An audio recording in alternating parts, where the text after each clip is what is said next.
Assalamualaikum warahmatullahi wabarakatuh. Selamat pagi siswa sekalian. Apa kabar kalian pada pagi hari ini?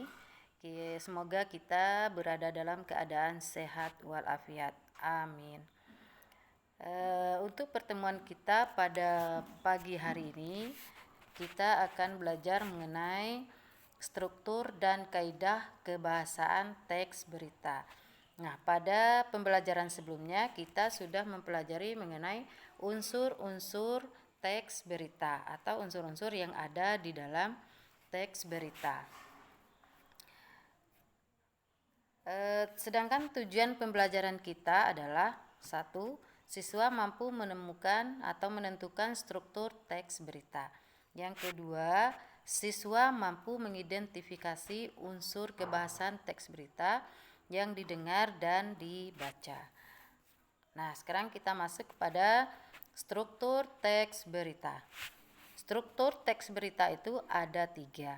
Nah, kalian juga bisa lihat di LKS itu halaman 9. Itu ada mengenai struktur teks berita. Nah, pada pembelajaran kita kali ini, struktur teks berita itu ada 3. Nah, tapi di sini kalian bisa lihat itu ada judul berita. Nah, judul berita itu tidak termasuk ke dalam struktur teks berita. Sedangkan yang struktur teks berita itu ada 3, yaitu yang pertama itu adalah kepala berita atau lead.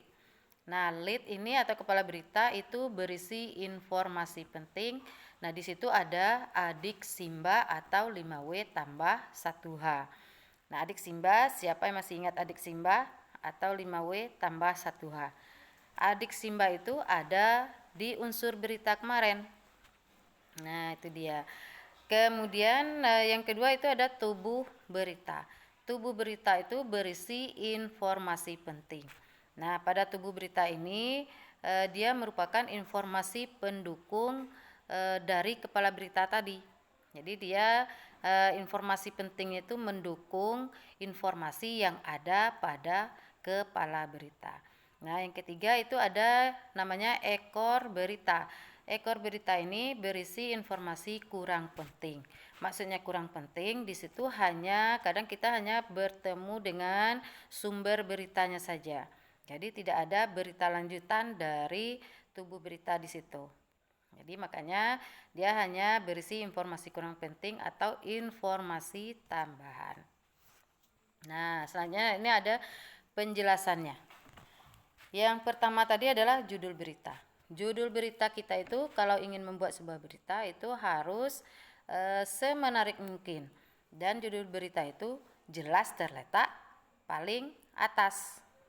Paling atas berita ya. Kemudian yang kedua itu ada kepala berita tadi. Nah, kepala berita tadi yang kita sebut dengan lead. Nah, itu sama dengan orientasi. Nah, di LKS itu ada orientasi.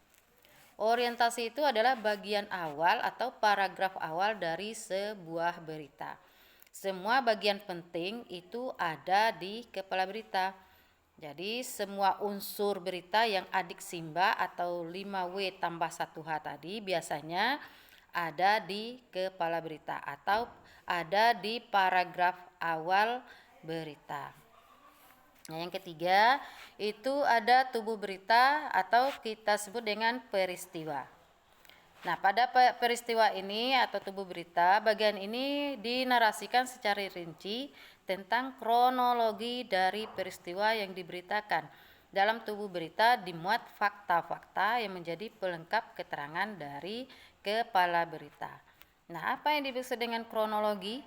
Nah, kronologi itu adalah alur peristiwa ceritanya atau waktu kejadiannya, kronologinya, bagaimana ceritanya itu berlangsung. Yang keempat itu adalah ekor berita atau sumber berita. Nah, pada sumber berita ini, pada bagian ini dicantumkan berbagai data yang tidak penting. Nah, tidak penting itu misalnya daftar nama korban, atau bisa juga sumber beritanya jika dihilangkan oleh editor tidak terlalu berpengaruh terhadap substansi atau pokok bahasan berita tersebut. Jadi makanya ekor berita ini dianggap tidak penting. Nah, perhatikan contoh berita di bawah ini. Kita bisa membacanya atau kalian boleh membacanya. Ini contohnya truk non sembako padati pelabuhan Merak. Nah, itu judul berita. Kemudian di bawahnya paragraf pertama itu kepala berita atau orientasi. Kemudian paragraf kedua itu ada tubuh berita atau peristiwa. Yang terakhir itu ada ekor berita atau sumber beritanya. Nah, pada kepala berita itu sudah lengkap, itu ada 5W tambah 1H-nya.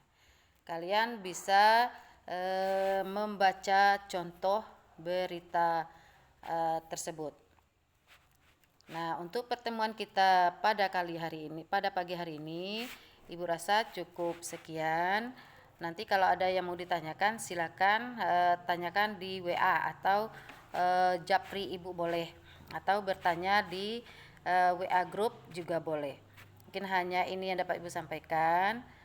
Cukup sekian dan terima kasih. Assalamualaikum warahmatullahi wabarakatuh.